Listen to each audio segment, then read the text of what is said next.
Hello students, welcome to Kausar classes. And आज हम करने वाले हैं NIOS क्लास 12 फिज़िक्स के कुछ इंपॉर्टेंट क्वेश्चंस जो कि आपके एग्ज़ाम्स में आ सकते हैं। और इन क्वेश्चंस को करने के बाद आप अपने एग्ज़ाम में 70 to 80% मार्क्स आराम से स्कोर कर लेंगे। वीडियो को पूरा देखना, स्किप मत करना ताकि आप कोई भी क्वेश्चन स्किप ना करें। एंड हर क्वेश्चन को अच्छे से स्टडी करना ताकि अपने एग्ज़ाम में अच्छा स्कोर कर सकें। तो चलिए स्टार्ट करते हैं। सबसे पहले आते हैं हमारे MCQs यानी कि 1 मार्कर्स। इनमें सबसे पहला क्वेश्चन है, which of the following logic gates is called universal gate, यानी कि निम्नलिखित में से किस तर्क द्वार को सार्वत्रिक द्वार कहा जाता है। तो इसका आंसर है ऑप्शन डी यानी कि NAND गेट।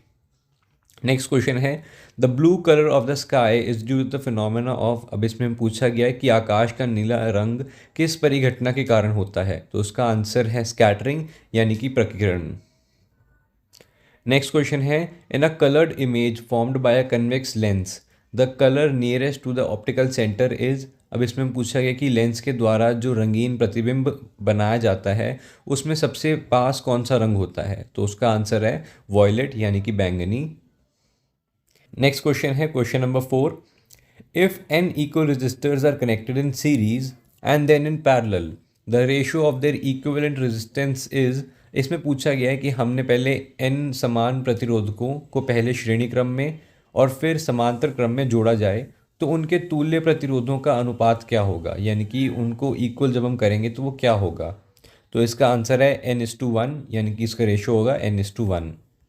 नेक्स्ट क्वेश्चन है, when light passes from one medium to another which of the following quantities remain unchanged, यानी कि जब प्रकाश एक माध्यम से दूसरे माध्यम में जाता है तो निम्नलिखित में से कौन सी राशि अपरिवर्तित रहती है, यानी कि वो चेंज नहीं होती। तो इसका आंसर है फ्रीक्वेंसी यानी कि आवर्ती। नेक्स्ट क्वेश्चन है, this the device used for accurate measurement of EMF of a cell. अब इसमें पूछा गया कि कोई ऐसा यंत्र बताओ जो कि सेल की EMF को बहुत ही सटीक रूप से मापने में यूज़ किया जाता है। तो इसका आंसर है पोटेंशियोमीटर। नेक्स्ट क्वेश्चन है, the phenomena responsible for the formation of rainbow is. इंद्रधनुष बनने के लिए जो उत्तरदायी परिघटना है वो कौन सी है। तो उसका आंसर है डिस्पर्जन यानी कि विक्षेपण।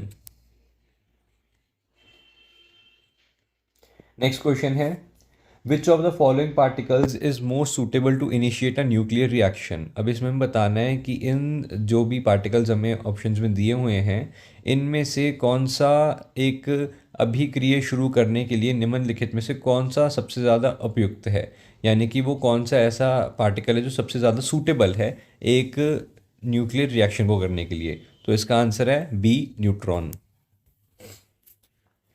नेक्स्ट क्वेश्चन है, the visible spectrum in hydrogen atom corresponds to. अब हाइड्रोजन परमाणु में दृश्य वर्णक्रम किस श्रेणी से संबंधित है। तो इसका आंसर है सी यानी कि बाल्मर सीरीज, बाल्मर श्रेणी। नेक्स्ट क्वेश्चन है, solar system uses which type of waves for operation. अब सोलर प्रणाली जो है वो किस प्रकार की तरंगों को उपयोग करती है। तो उसका आंसर है अल्ट्रासोनिक वेव्स। नेक्स्ट क्वेश्चन है, which law explains the action reaction pair of forces, यानी कि क्रिया प्रतिक्रिया बल युग्म की व्याख्या कौन सा नियम करता है। तो इसका आंसर है न्यूटन्स थर्ड लॉ यानी कि न्यूटन का तीसरा नियम। नेक्स्ट क्वेश्चन है, the SI unit of power is. अब इसमें हमें शक्ति की SI इकाई पूछी गई है, तो शक्ति की SI इकाई है वॉट यानी कि बी ऑप्शन। नेक्स्ट क्वेश्चन है, the principle use to explain lift in aeroplane wings is. तो उसका आंसर है बर्नौलीज प्रिंसिपल यानी कि बर्नौली का सिद्धांत। नेक्स्ट क्वेश्चन है, the law that defines entropy is. अब एंट्रोपी को परिभाषित करने वाला कौन सा नियम है। तो वो है सेकेंड लॉ यानी कि द्वितीय नियम। नेक्स्ट क्वेश्चन है हमारा, the Doppler's effect is cause due to change in. अब डॉपलर प्रभाव किस परिवर्तन से के कारण होता है। तो उसका आंसर है फ्रीक्वेंसी। नेक्स्ट क्वेश्चन है, the SI unit of electric field is, यानी कि विद्युत क्षेत्र की SI इकाई क्या है। तो वो है option B, N/C। Next question है, when a capacitor is disconnected from a battery which quantity remains constant, यानी कि जब बैटरी से अलग किया जाता है एक कैपेसिटर को तब उसमें कौन सी राशि स्थिर रहती है। तो उसका आंसर है चार्ज यानी कि आवेश। नेक्स्ट क्वेश्चन है the law that gives the relation v is equals to I R. हमें इसमें बताना है कि v is equals to I R का जो लॉ रिलेशन है वो कौन सा लॉ देता है, यानी कि v is equals to I R संबंध किस नियम से प्राप्त हुआ है। तो वो है ओम्स लॉ यानी कि ओम का नियम। नेक्स्ट क्वेश्चन है the magnetic field inside a long solitude is, वो यूनिफॉर्म होता है यानी कि समान होता है। नेक्स्ट क्वेश्चन है the device use to convert alternating current AC to direct current DC, यानी कि AC को DC में बदलने के लिए क्या प्रयुक्त युक्ति यूज की जाती है। तो वो है रेक्टिफायर। नेक्स्ट क्वेश्चन है in a prism the colour that deviates the least is, यानी कि प्रिज्म में सबसे ज़्यादा कम विचलन वाला रंग कौन सा होता है। तो वो है लाल। नेक्स्ट क्वेश्चन है the phenomena that proves the wave nature of light, यानी कि प्रकाश की तरंग प्रकृति को सिद्ध करने वाली परिघटना कौन सी है। तो वो है इंटरफेरेंस यानी कि व्यक्तीकरण। नेक्स्ट क्वेश्चन है the experiment that led to discovery of atomic nucleus was conducted by, इसका मतलब है जिस प्रयोग से परमाणु नाभिक की खोज हुई वह किसने किया था। तो वो जो इंसान था जिसने वो डिस्कवरी की थी वो थे रदरफोर्ड। नेक्स्ट क्वेश्चन है which particle exhibits both wave and particle nature, यानी कि कौन सा कण तरंग और कण तरंग दोनों प्रकृति प्रदर्शित करता है। तो वो है इलेक्ट्रॉन। नेक्स्ट क्वेश्चन है among the following the radiation with highest penetrating power is, यानी कि निम्न में से किस विकिरण की बैठने की शक्ति सबसे अधिक होती है। तो उसका आंसर है गामा रेज यानी कि गामा किरणें। नेक्स्ट क्वेश्चन है the element commonly used in nuclear reactor is, यानी कि नाभिकीय रिएक्टरों में सामान्यतः प्रयुक्त तत्व है यूरेनियम 235 यानी कि यूरेनियम 235। नेक्स्ट क्वेश्चन है which of the following is an intrinsic semiconductor, यानी कि निम्नलिखित में से कौन सा एक अंतर्जात अर्धचालक है। तो उसका आंसर है सिलिकॉन। नेक्स्ट क्वेश्चन है the device use to amplify electrical signal is, यानी कि कौन सा ऐसा विद्युत संकेतों को प्रधारित करने के लिए प्रयुक्त युक्ति है। वो है ट्रांजिस्टर। नेक्स्ट क्वेश्चन है फिल इन द ब्लैंक्स, यानी कि 2 मार्क्स ईच। ये क्वेश्चंस भी काफ़ी आ जाते हैं तो आप इनको भी अच्छे से करना। तो चलिए स्टार्ट करते हैं। In a capacitive circuit current leads voltage by dash degrees, यानी कि किसी भी संधारित्र परिपथ में धारा वोल्टेज से डैश डिग्री अग्रस्थित होती है। तो वो है 90 डिग्री। नेक्स्ट क्वेश्चन है in an inductive circuit the average power dissipated is equal to, यानी कि है 0। नेक्स्ट क्वेश्चन है in an adiabatic process heat exchange 0 से होता है। नेक्स्ट क्वेश्चन है in interference path difference must be. Next question है in nuclear fission energy is release due to, यानी कि नाभिकीय विखंडन में ऊर्जा डैश के कारण उत्पन्न होती है। तो वो है मास डिफेक्ट। नेक्स्ट आते हैं हमारे मैच द फॉलोइंग्स। इसमें ऑलरेडी मैच हो रखे हैं, यानी कि rainbow dispersion, blue skies due to scattering, capacitor source charge, transformer changes voltage, diode allows current in one direction और prism dispersion of light. All matches are correct. Next हम आते हैं ट्रू फॉल्स पे। राइट ट्रू और false for the following statements. इसमें सबसे पहला question है all points on a wave front are in same phase. इसका आंसर है ट्रू।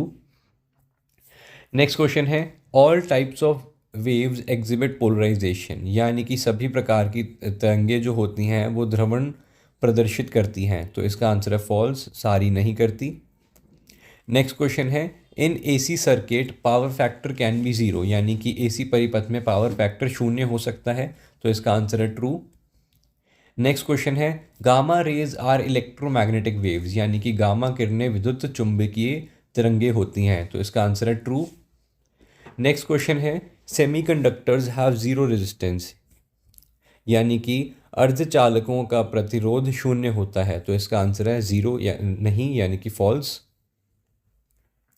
नेक्स्ट आते हैं हमारे कुछ पैसेज बेस्ड क्वेश्चंस। इनमें सबसे पहला पैसेज हमें दिया हुआ है थर्मोडायनेमिक्स लॉ पे, तो ये पैसेज रीड करते हैं एक बार। The first law of thermodynamics state that energy can neither be destroyed nor created, only transform from one form to another. However, it does not indicate the direction of heat flow or conditions under which heat can be completely converted into work. तो इसमें बताया जा रहा है कि जो first law है thermodynamics का, उसमें ना तो हम एनर्जी को बना सकते हैं और ना एनर्जी को तबाह कर सकते हैं, बस वो एक जगह से दूसरी जगह पे जा सकती है, एक फॉर्म से दूसरे फॉर्म पे जा सकती है। इनमें फिर क्वेश्चन पूछे गए हैं। सबसे पहला क्वेश्चन है, which law of thermodynamics forbids 100% conversion of heat into work. तो इसमें पूछा गया कि कौन सा ऐसा लॉ है जो पूरी 100% कन्वर्जन कर देता है हीट की वर्क में। तो वो उसका आंसर है सेकेंड लॉ ऑफ थर्मोडायनेमिक्स, यानी कि थर्मोडायनेमिक्स का दूसरा नियम। नेक्स्ट क्वेश्चन है, which form of energy is most closely associated with heat, यानी कि ऐसी कौन सी एनर्जी की फॉर्म है जो कि हीट से यानी कि सेक से सबसे ज़्यादा कनेक्टेड है। तो उसका आंसर है काइनेटिक एनर्जी। नेक्स्ट आता है हमारा पैसेज न्यूक्लियर रिएक्शन पे, यानी कि परमाणु रिएक्शनों पे। तो इसमें हम पैसेज रीड करते हैं एक बार। In nuclear reaction the nuclei of atom interact to form new elements, यानी कि जब भी कोई परमाणु रिएक्शन होता है तो उसमें न्यूक्लियाई ऑफ एटम यानी कि एटम इंटरैक्ट करते हैं एक नया एलिमेंट बनाने के लिए। These reactions can be initiated by neutrons, protons और अदर लाइट पार्टिकल्स। ये रिएक्शन जो होते हैं ये न्यूट्रॉन, प्रोटॉन और अदर जो दूसरे लाइट पार्टिकल्स हैं उनसे बनाए जा सकते हैं या उनसे प्रभावित हो सकते हैं। The energy released is due to mass defect and can either be endothermic और exothermic। तो इसमें जो भी एनर्जी रिलीज होती है वो मास डिफेक्ट हो सकती है, मास डिफेक्ट की वजह से हो सकती है, और या तो वो एंडोथर्मिक हो सकती है जिसमें हीट इन्वॉल्व ना हो, या फिर एक्सोथर्मिक हो सकती है जिसमें हीट इन्वॉल्व हो बहुत सारी। तो अब इनके क्वेश्चंस पढ़ते हैं। Which particles is most effective in initiating a nuclear reaction, यानी कि ऐसा कौन सा धातु है, ऐसा कौन सी राशि है जो कि सबसे ज़्यादा प्रभावित करेगी एक परमाणु रिएक्शन को। तो उसका आंसर है न्यूट्रॉन। नेक्स्ट क्वेश्चन है, what causes energy release in nuclear fission. अब न्यूक्लियर फिजन जब होता है तो उसमें कौन सी ऐसी चीज़ है जो एनर्जी रिलीज को प्रभावित करती है या फिर उसका रीज़न बनती है। तो उसका आंसर है mass defect.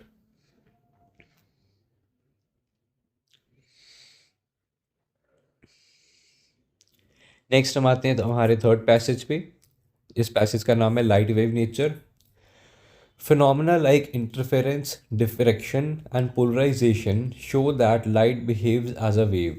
Dispersion of light reveals that white light consists of multiple wavelengths corresponding to different colors. अब इसमें हमें एक लाइट वेव नेचर के बारे में बताया गया है, जिसमें इंटरफेरेंस, डिफ्रैक्शन और पोलराइजेशन की बात करी गई है और लाइट और वेव नेचर की बात करी गई है, और इसी के रिलेटेड हमें नीचे क्वेश्चन पूछे गए हैं। सबसे पहला क्वेश्चन पढ़ते हैं, which phenomena confirms the wave nature of light. अब ऐसा कौन सा फिनोमिना है जो कि लाइट के वेव नेचर को कन्फर्म करता है। तो उसका आंसर है इंटरफेरेंस। नेक्स्ट क्वेश्चन है, what does dispersion of light reveal, यानी कि जब एक लाइट की डिस्पर्जन होती है तो उससे हमें क्या पता लगता है। तो उससे हमें पता लगता है white light is composed of multiple wavelengths, यानी कि जो सफ़ेद किरण है, सफ़ेद जो रोशनी है वो कई सारी वेवलेंथ से मिलकर बनी है।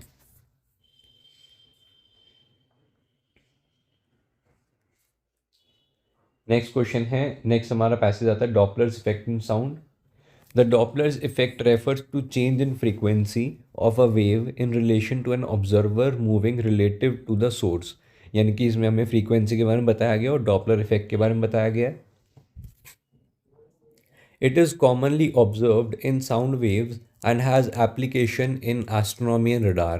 अब इसमें हमें बताया गया कि वो जो डॉपलर्स इफेक्ट है वो साउंड वेव्स में यूज़ किया गया है और एस्ट्रोनॉमी और रडार में भी काफ़ी यूज़ किया जाता है। तो अब इसके रिलेटेड हमें क्वेश्चन पूछे गए हैं। इसमें सबसे पहला क्वेश्चन है, what changes in Doppler's effect when the source moves. तो जब भी सोर्स मूव करता है, मेन सोर्स मूव करता है, तो डॉपलर इफेक्ट में क्या चेंज आता है। तो डॉपलर इफेक्ट में फ्रीक्वेंसी का चेंज आता है और फ्रीक्वेंसी चेंज हो जाती है। नेक्स्ट क्वेश्चन है, mention one application of Doppler effect, यानी कि डॉपलर इफेक्ट कहाँ कहाँ यूज़ होता है उनमें से कोई एक चीज़ बताओ। तो वो रेडार और एस्ट्रोनॉमी में यूज़ किया जाता है।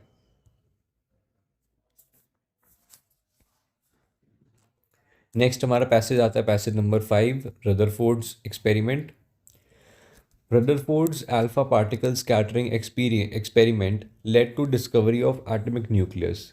इसमें बताया गया कि रदरफोर्ड की अल्फा पार्टिकल स्कैटरिंग वाला जो एक्सपेरिमेंट था उसने एटॉमिक न्यूक्लियस की डिस्कवरी को बनाया, उसने उसकी डिस्कवरी करवाई।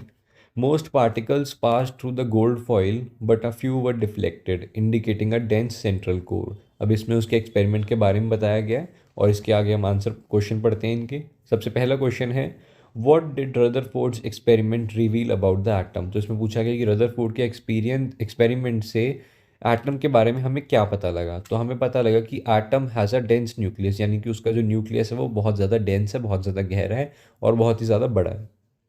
नेक्स्ट क्वेश्चन है, which part of the atom was discovered. अब इनकी रिसर्च में, इनके एक्सपेरिमेंट में एटम का कौन सा हिस्सा डिस्कवर हुआ था, तो वो है न्यूक्लियस।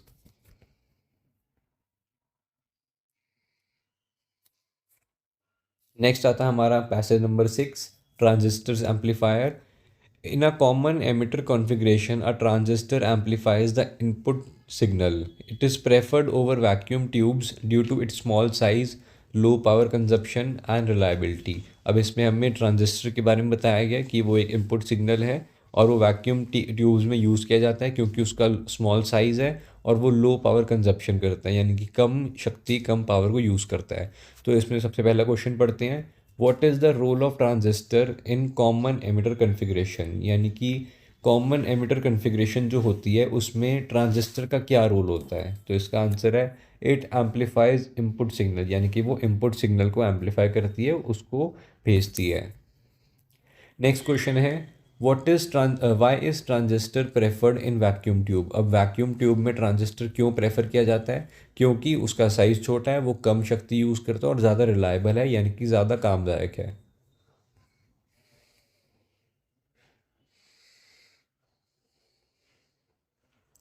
नेक्स्ट आते हैं हमारे वेरी शॉर्ट आंसर्स, यानी कि 2 मार्कर्स। इनमें सबसे पहला क्वेश्चन पढ़ते हैं, define spring constant, what is it's SI unit. यानी कि स्प्रिंग न्यांतक को परिभाषित कीजिए और इसका एसआई मात्रक बताइए।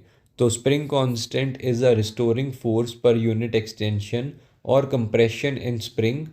एसआई यूनिट है इसका newton per metre. Next question है, what is a heat change, name any 3 essential components. यानी कि ऊष्मा इंजन क्या होता है, इसकी 3 आवश्यक घटनाओं के नाम लिखिए। तो heat engine converts heat energy into mechanical energy.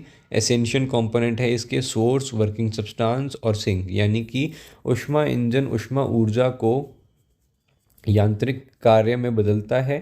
मुख्य घटक हैं इसके स्रोत, कार्यशील पदार्थ और सिंक।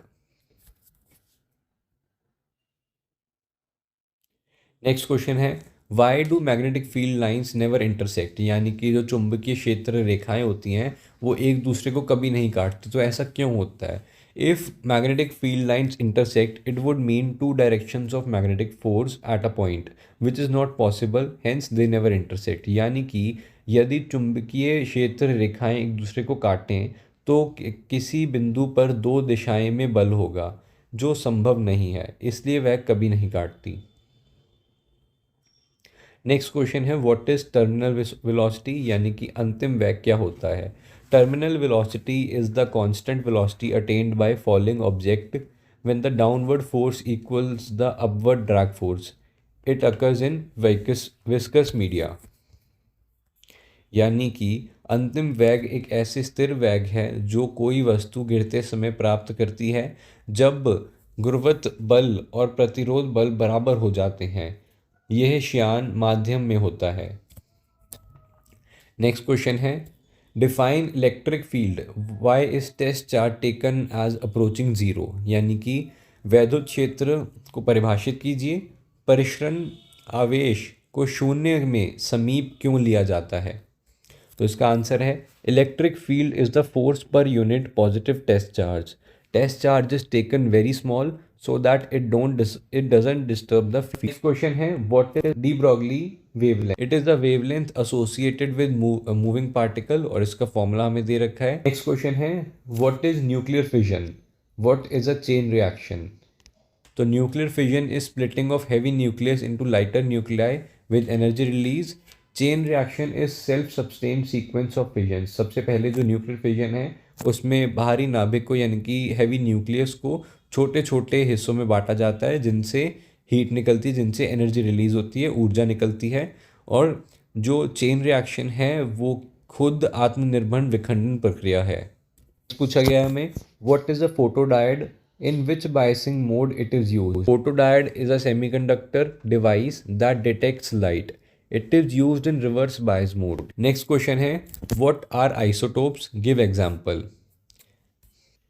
यानी कि समस्थानिक क्या होता है, उदाहरण दीजिए। तो isotopes are atoms of same element with same atomic number but different mass number, जिनका एग्जांपल है hydrogen, protium, deuterium, tritium.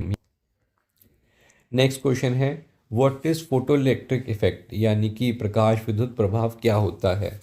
It is emission of electrons from metal surface when light of suitable frequency falls on it. यानी कि ये एक ऐसी परिघटना है जिसमें जब इलेक्ट्रॉन्स एमिट होते हैं जब उस मेटल सरफेस पे एक सूटेबल फ्रीक्वेंसी की लाइट पड़ती है। It depends on frequency not intensity, यानी कि वो आवृत्ति पर निर्भर है, तीव्रता पर नहीं। नेक्स्ट क्वेश्चन है define half life, right it's formula, यानी कि अर्ध आयु को परिभाषित कीजिए और इसका सूत्र लिखिए, यानी कि इसका फॉर्मूला लिखिए। तो half life is the time required for half the nuclei in radioactive sample to decay. इनका फॉर्मूला दिया हुआ है, आप इनका फॉर्मूला याद कर लें और इसको स्क्रीनशॉट भी ले सकते हैं। नेक्स्ट क्वेश्चन है what is doping in semiconductor, यानी कि अर्धचालकों में डोपिंग क्या होती है? तो doping is the process of adding impurities to a pure semiconductor to improve its conduction and conductivity. It creates n type और पी टाइप सेमीकंडक्टर, यानी कि डोपिंग शुद्ध अर्धचालक में अशुद्धियाँ मिलाने की प्रक्रिया है और इसको करने के बाद वो दो प्रकार में डिवाइड हो जाता है, दो प्रकार के बन जाते हैं, यानी कि एन प्रकार और पी प्रकार के। तो इनसे हमारे वेरी शॉर्ट क्वेश्चन आंसर्स खत्म होते हैं और हम मूव करते हैं शॉर्ट आंसर क्वेश्चंस पे। ये आपके 3 मार्कर्स में आ सकते हैं। हमारा क्वेश्चन आता है explain dispersion of light through a prism with a neat diagram, यानी कि प्रिज्म में प्रकाश विपेक्षण को चित्र सहित समझाइए। Dispersion is the splitting of white light into constituent colours when passed through a prism, each color bends differently due to varying refractive indices। जो विक्षेपण है वो एक परिघटना है जिसमें प्रिज्म से गुजरते समय जो एक लाइट है वो विभिन्न रंगों में विभाजित हो जाती है और हर रंग अलग अलग तरीके से बेंड हो जाता है, यानी कि मुड़ जाता है, और मुड़ने के बाद वो एक प्रकाश बनाते हैं जिसका नाम है विबग्योर रंग, यानी कि वो 7 कलर्स में 7 रंगों में बट जाती है। और ये इसका डायग्राम है, आप इसका स्क्रीनशॉट ले सकते हैं और इसको प्रैक्टिस कर सकते हैं। नेक्स्ट क्वेश्चन में मूव करते हैं। नेक्स्ट क्वेश्चन है differentiate between series and parallel circuit, यानी कि श्रृंखला और समांतर परिपथों में अंतर स्पष्ट कीजिए। तो सीरीज करंट में करंट सेम रहता है, वोल्टेज डिवाइड हो जाती है, यानी कि वोल्टेज बढ़ जाती है, और one break stops entire flow, और अगर उसमें एक भी ब्रेक लगती है तो पूरा जो फ्लो है, पूरा करंट है वो रुक जाता है। पर पैरेलल में वोल्टेज सेम रहती है और करंट डिवाइड होता है, यानी कि सीरीज़ वाले से उल्टा, और इसमें हर एक ब्रांच अलग अलग तरीके से काम करती है, इसमें एक के रुकने से किसी और को कोई फ़र्क नहीं पड़ेगा। नेक्स्ट क्वेश्चन है explain the action of a transistor in common emitter configuration, यानी कि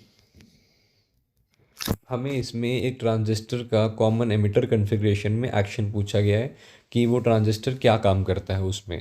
तो इसका आंसर है इन common emitter mode input is applied between base and emitter, यानी कि जो कॉमन एमिटर मोड होता है उसमें जो इनपुट है वो बेस और एमिटर के बीच में अप्लाई किया जाता है, उनके बीच में लगाया जाता है। And output is taken from collector, और जो आउटपुट होता है वो कलेक्टर से निकाला जाता है। It provides high current end voltage gain used in amplifiers, तो इसमें करंट बहुत ज़्यादा हाई अमाउंट का होता है और वोल्टेज भी गेन हो जाती है। नेक्स्ट क्वेश्चन है what is interference, right conditions for constructive and destructive interference है, उसमें क्या कंडीशंस है उनकी। तो सबसे पहले इसका आंसर है interference is superposition of two waves resulting in variation in intensity, होती हैं उनके डिफरेंस की इंटेंसिटी का रिजल्ट है ये, और कंस्ट्रक्टिव और डिस्ट्रक्टिव यानी कि रचनात्मक और दूसरी वाली जो है उन दोनों के आंसर्स यानी कि डिफरेंस कंडीशन दे रखे हैं। आप इनका स्क्रीनशॉट ले सकते हैं और इनको प्रैक्टिस कर सकते हैं। नेक्स्ट हमारा क्वेश्चन आता है explain formula of beats, how can unknown frequency be determined using beats, यानी कि बीट्स का निर्माण कैसे होता है और अलग अलग फ्रीक्वेंसी वाली बीट्स कैसे पता लगाई जा सकती हैं। Beats are formed when two waves of slightly different frequency in beat frequency का फॉर्मूला भी दिया हुआ है, आप इसको याद कर सकते हैं। नेक्स्ट हमारा क्वेश्चन आता है explain Bohr's atomic model, what are energy levels, यानी कि बोर के परमाणु मॉडल को समझाइए और ऊर्जा स्तर क्या होते हैं। तो इसका आंसर है Bohr proposed that electrons revolve in fixed orbits, energy levels are discrete orbits where electrons reside, energy increases with distance from nucleus, यानी कि बोर ने बताया कि जो इलेक्ट्रॉन निश्चित कक्षाओं में घूमते हैं जिनकी ऊर्जा निश्चित होती है, ऊर्जा स्तर वे निश्चित कक्षाएं हैं जहां इलेक्ट्रॉन रहते हैं, नाभिक से दूरी बढ़ने पर ऊर्जा भी बढ़ जाती है। State Newton second law and derive F equals to m a, यानी कि न्यूटन का दूसरा लॉ समझाइए और F equals to m a को डिराइव करिए, उसको पूरा बताइए वो कैसे बना है। तो न्यूटन का जो सेकंड लॉ है वो बताता है rate of change of momentum is proportional to applied force, यानी कि जो न्यूटन का दूसरा लॉ है वो संवेग परिवर्तन की दर लगाए गए बल के समानुपाती होता है। और इसके नीचे इनके मोमेंटम के फॉर्मूलाज दिए हुए हैं, आप इसको डिराइव कर सकते हैं। नेक्स्ट क्वेश्चन है define work, when is work set to be zero, यानी कि कार्य को परिभाषित कीजिए और कार्य कब शून्य होता है। तो work is equal to force into displacement into cos theta, यानी कि work is zero when no displacement, theta is equals to 90 degree, यानी कि कार्य बल और विस्थापन को कॉस थीटा से मल्टीप्लाई करके बनता है और कार्य शून्य तब होता है जब विस्थापन नहीं हो और थीटा 90 डिग्री के इक्वल होना चाहिए। नेक्स्ट क्वेश्चन आता है हमारा state Pascal's law, give one application, यानी कि पास्कल के नियम लिखिए और उसका एक अनुप्रयोग बताइए। तो Pascal's law, pressure applied to a confined fluid is transmitted equal in all directions, application hydraulic brakes. Next question है हमारा define entropy, what does increase in entropy signify? Entropy is a measure of disorder in system. Increase in entropy means more disorder and less usable energy. Next question है what is electric field intensity, यानी कि विद्युत क्षेत्र तीव्रता क्या होती है। Electric field intensity is the force experienced by unit positive test charge placed in an electric field. इसका फॉर्मूला हमें दिया हुआ है is equals to F by Q. Next question है derive formula for capacitance of parallel plate capacitor, इसकी derivation दी गई है, आप इसको पढ़ के और इसको नोट कर सकते हैं या इसका स्क्रीनशॉट ले सकते हैं। नेक्स्ट क्वेश्चन आता है हमारा स्टेट किरचॉफ्स लॉ, अब इसमें हमें किरचॉफ्स का नियम बताना है। तो सबसे पहले आता है junction rule, the sum of currents entering a junction equals the sum leaving it, यानी कि जितनी भी किसी भी जंक्शन में जितनी भी धाराएं प्रवेश कर रही हैं उनका योग बाहर जाने वाली धाराओं के योग के बराबर होता है। सेकेंड है loop rule, the algebraic sum of potential difference in a close loop is zero, यह नियम वो है कि जितने भी एल्जेब्रिक सम में पोटेंशियल डिफरेंस का वो क्लोज लूप में ज़ीरो ही होगा। जब कोई भी बंद परिपथ होगा तो उसमें जितने भी योग हैं वो सारे शून्य होंगे। नेक्स्ट आता है हमारा what is magnetic field, draw field lines for a bar magnet, यानी कि चुंबकीय क्षेत्र क्या है और बार चुंबक के लिए क्षेत्र रेखाएं बनाइए। Magnetic field is the region around a magnet where magnetic force is experienced. Field lines emerge from north pole and enter the south pole, यानी कि चुंबकीय क्षेत्र वह क्षेत्र है जहाँ चुंबकीय बल अनुभव होता है और क्षेत्र रेखाएं उत्तर ध्रुव से निकलती हैं और दक्षिण ध्रुव में प्रवेश करती हैं, यानी कि नॉर्थ से निकल के साउथ में एंटर करती हैं। नेक्स्ट क्वेश्चन है define RMS value of alternating, इसका आंसर है RMS value is effective value of AC that produces the same heating effect as DC, यानी कि आरएमएस मान वे प्रभावी मान है जो डीसी के समान ऊष्मा उत्पन्न करता है, और इसके नीचे फॉर्मूलाज दिया हुआ है, आप इसको याद कर सकते हैं। नेक्स्ट क्वेश्चन है what is dispersion, why does white light split in a prism. तो इसका आंसर है dispersion is splitting of white light colors into colors due to different refractive indices. Each color bends differently in prism causing separation. Question है हमारा define interference, write conditions for constructive interference. तो इसकी हमें नीचे definition दी हुई है, और उसके बाद हमें इसकी दो कंडीशंस बताई गई हैं, जो कि है फेस डिफरेंस और पाथ डिफरेंस, यानी कि कला अंतर और पथांतर। नेक्स्ट क्वेश्चन है हमारा what is a logic gate, draw symbol of A N D gate, यानी कि लॉजिक गेट क्या है और ए एंड डी गेट का चिन्ह बताइए।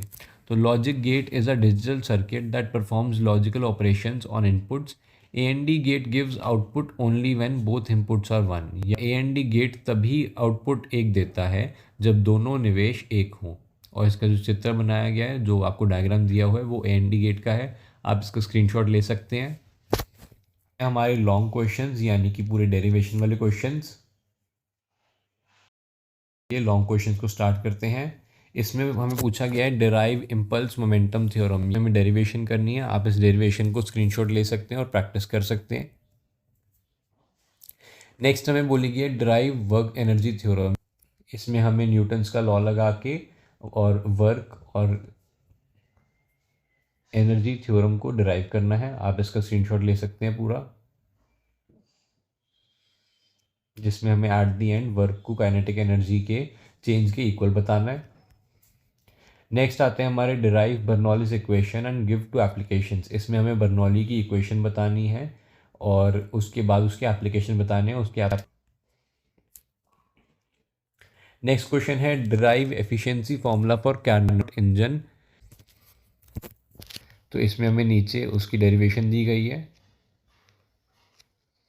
नेक्स्ट क्वेश्चन है हमारा derive expression for wave speed on stretch string. हमें छोटा सा इसको डिराइव करना है, सिर्फ एक फॉर्मूला डाल के। आप इसको देख सकते हैं और इसका स्क्रीनशॉट लेके इसको लिख सकते हैं। नेक्स्ट क्वेश्चन है हमारा derive electric field due two point charge. इसमें कूलम्स लॉ लगा के हमें इसको डिराइव कर देना है। नेक्स्ट क्वेश्चन आता है हमारा derive electric field due to dipole on perpendicular bisector, कि इसमें हमें इलेक्ट्रिक फील्ड को डायपोल मोमेंट से बताना है कि वो कैसे परपेंडिकुलर है। नेक्स्ट क्वेश्चन आता है हमारा derive energy stored in a capacitor. इसमें हमें एनर्जी जो कैपेसिटर में स्टोर हो रखी है उसको हमें डिराइव करना है। नेक्स्ट क्वेश्चन आता है हमारा derive Ohm's law using drift velocity. इसमें हमें करंट डेंसिटी यानी कि धारा घनत्व का प्रयोग करके इसको डिराइव कर देना है। नेक्स्ट क्वेश्चन आता है हमारा derive force between two parallel current carrying wires. इसमें हमें फोर्स यानी कि प्रति इकाई लंबाई बल बता के इस पूरे फॉर्मूला को डिराइव कर देना है। नेक्स्ट आता है हमारा डिराइव ट्रांसफॉर्मर इक्वेशन। अब हमें इसमें ट्रांसफॉर्मर को म्यूचुअल इंडक्शन वाले फॉर्मूला से डाल के और हमें एक एक चीज़ को एक्सप्लेन करके इसको डिराइव करना है। नेक्स्ट आता है हमारा question derive expression for impedance in LCR circuit. इसमें हमें इम्पिडेंस को एक्सप्लेन करना है एलसीआर सर्किट की और उसको डिराइव करना है। नेक्स्ट क्वेश्चन आता है derive prism formula and draw रे डायग्राम। इसमें हमें रे डायग्राम बनाना है और उसका प्रिज्म फॉर्मूला लिख के बताना है, डिराइव करना है उसको। और हमें प्रिज्म का जो डायग्राम बनाना है उसको रिफ्रैक्शन थ्रू प्रिज्म करके बताना है कि कैसे उसमें रिफ्रैक्शन हो रही है और वो क्या बन रहा है। नेक्स्ट आता है derive fringe width formula in Young's double slit experience. Fringe width बतानी है और उसके बाद उसकी एक एक चीज़ को एक्सप्लेन करके हमें पूरा फॉर्मूला डिराइव करना है। आप इसका भी स्क्रीनशॉट ले सकते हैं। नेक्स्ट हमारा क्वेश्चन आता है derive energy of nth orbit in hydrogen atom using Bohr's postulate. तो इसमें हमें nth ऑर्बिट बताना है एनर्जी में, उसके बाद हमें ऑर्बिट का नंबर बताना है और फिर इस पूरे फॉर्मूला को डिराइव कर देना है। नेक्स्ट क्वेश्चन हमारा आता है derive D Broglie's wavelength formula. तो इसमें सबसे पहले हम वेवलेंथ का फॉर्मूला लिख लेंगे और उसके बाद उसको डिराइव कर देंगे। नेक्स्ट क्वेश्चन है डिराइव डी के लॉ। अब इसमें हमें विघटन नियम को व्युत्पन्न करना है, यानी कि डी के लॉ को एक्सप्लेन करना है। इसका आंसर आपको दिया हुआ है, आप इसका स्क्रीनशॉट ले सकते हैं। नेक्स्ट आते हैं हमारे लॉन्ग आंसर क्वेश्चंस डायग्राम के साथ। इसमें सबसे पहले हमें पूछा गया है explain NAND gate as universal gate with truth table. तो इसका जो आपको आंसर दिया गया है, आपको बिल्कुल ऐसा सेम आंसर लिखना है। आप इसका स्क्रीनशॉट ले सकते हैं। नेक्स्ट हमें पूछा गया है explain potentiometer principle and method to measure internal resistance, यानी कि पोटेंशियोमीटर के सिद्धांत को तथा आंतरिक प्रतिरोध मापन की विधि को समझाइए। तो इसमें हमें सबसे पहले पोटेंशियोमीटर का प्रिंसिपल बताना है और उसके बाद उसके इंटरनल रेजिस्टेंस को मेजर करने वाले फॉर्मूलाज या फिर टेक्निक्स बतानी है।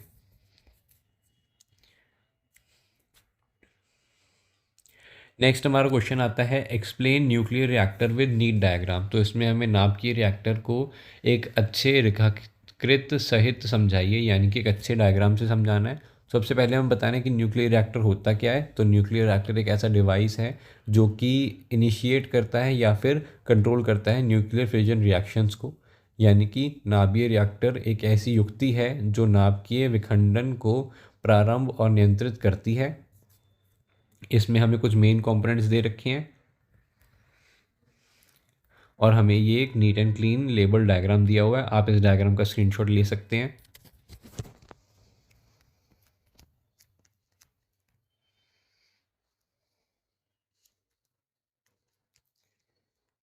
नेक्स्ट आते हैं हम क्वेश्चन नंबर 4 पे explain working of PN junction diode with diagram, यानी कि हमें इसमें PN जंक्शन का डायड बताना है, कार्यप्रणाली बतानी है और उसको एक रेखाचित्र सहित समझाना है, उसको एक अच्छे डायग्राम से समझाना है।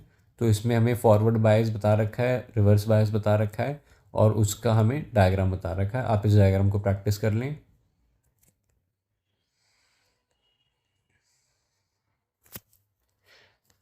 नेक्स्ट हमारा क्वेश्चन आता है explain transistor as amplifier in common emitter mode with circuit diagram, यानी कि कॉमन एमिटर मोड में ट्रांजिस्टर का प्रतिरोध क्या है और उसको उसके रूप को प्रॉपरली एक डायग्राम से समझाइए।